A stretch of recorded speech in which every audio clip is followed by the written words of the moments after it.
doing this for the owner as he hasn't got any internet at the moment. I'm going to WhatsApp it to him. A bit heavy.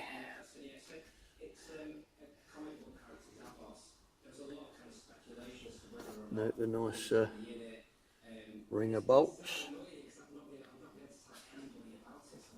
All genuine, never been messed with. Original.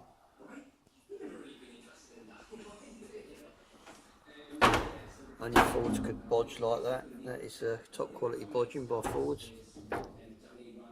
All that. All up under the inner wings. All up under the wing arches. Seam sealed all along the seals, nice and tight.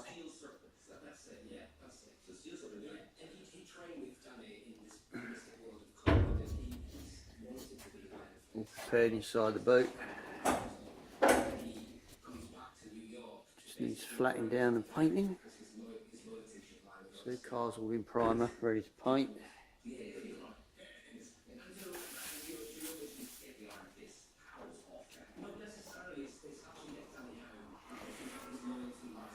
Engine bay, all in primer, just needs painting.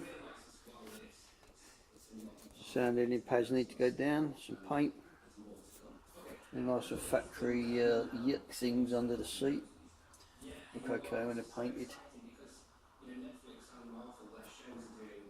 Dash will look like brand new when it's been painted. There you go, mate, there's your car.